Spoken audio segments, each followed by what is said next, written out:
नमस्कार श्रोते हो. वृत्तविशेषच्या आजच्या भागात आपण उष्णतेची लाट आणि त्या दरम्यान घ्यायची काळजी याबद्दल सविस्तरपणे जाणून घेणार आहोत. उन्हाळ्याची तीव्रता दिवसेंदिवस वाढत चालली आहे आणि त्यासोबतच हीट वेव्ह अर्थात उष्णतेची लाट ही गंभीर समस्या ठरते आहे.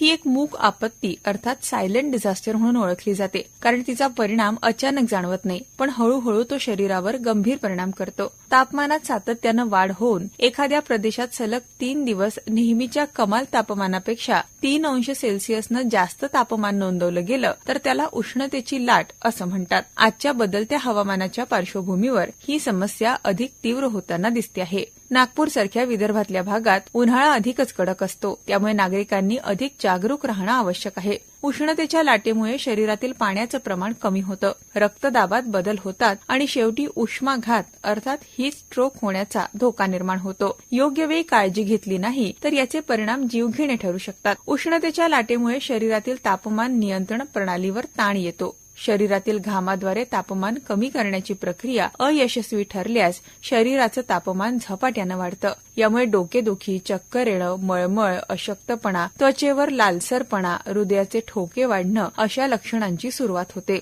हीच लक्षणं दुर्लक्षित केली तर पुढे उष्माघाताचा धोका वाढतो. उष्णतेच्या लाटेचा परिणाम सर्वांवर होतो, मात्र काही गट विशेषतः जास्त संवेदनशील असतात. यामध्ये ज्येष्ठ नागरिक, लहान मुलं, गर्भवती महिला, दीर्घकालीन आजार असलेले रुग्ण आणि उन्हात काम करणारे कामगार यांचा समावेश होतो. शेतकरी, बांधकाम कामगार, ट्रॅफिक पोलीस, फेरीवाले यांना उष्णतेचा थेट सामना करावा लागतो, त्यामुळे त्यांनी विशेष काळजी घेणं आवश्यक आहे. उष्णतेच्या लाटेपासून बचाव करण्यासाठी काही साधे आणि प्रभावी उपाय अवलंबणं अत्यंत आवश्यक आहे. तहान लागली नसली तरीही दिवसातून वारंवार पाणी पिणं आवश्यक आहे. हलकी, सैल आणि सुती कपडे परिधान करावे, जे शरीराला श्वास घेण्यास मदत करतात.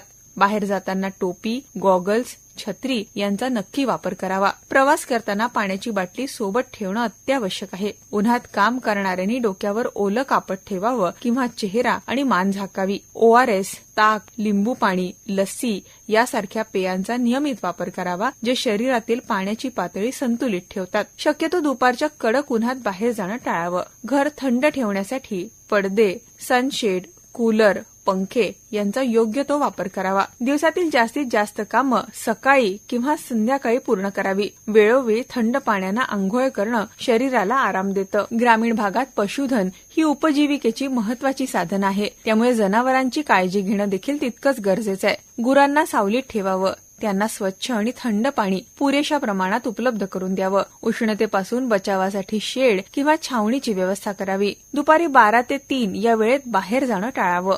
गडद, घट्ट आणि जाड कपडे घालू नये. बंद गाडीत लहान मुलं किंवा पाळीव प्राणी ठेवू नये. मद्य, चहा, कॉफी आणि सॉफ्ट ड्रिंक्स यांचं सेवन टाळावं, कारण ते शरीरातील पाणी कमी करतात. जास्त प्रथिनयुक्त आणि शिळं अन्न खाणं टाळावं. कडक उन्हात शारीरिक श्रमाची कामं करणं टाळावं. उष्माघात होण्यापूर्वी काही लक्षणं दिसतात, ती वेळेवर ओळखणं महत्वाचं आहे. तीव्र डोकेदुखी, चक्कर येणं, उलट्या होणं, त्वचा कोरडी आणि गरम होणं, बेशुद्ध पडणं अशी लक्षणं दिसल्यास तात्काळ त्या व्यक्तीला सावलीत किंवा थंड ठिकाणी नेऊन त्याला पाणी द्यावं आणि जवळच्या डॉक्टरांचा सल्ला घ्यावा. उष्णतेच्या लाटेच्या काळात केवळ स्वतःचीच नाही तर इतरांचीही काळजी घेणं आवश्यक आहे. रस्त्यावर काम करणारे कामगार, भटक्या व्यक्ती, वृद्ध नागरिक यांना मदत करणं ही आपली सामाजिक जबाबदारी आहे. सार्वजनिक ठिकाणी पाण्याची व्यवस्था करणं, पाणपोई उभारणं, झाडं लावणं यासारख्या उपक्रमांद्वारेही आपण या संकटाचा सामना करू शकतो.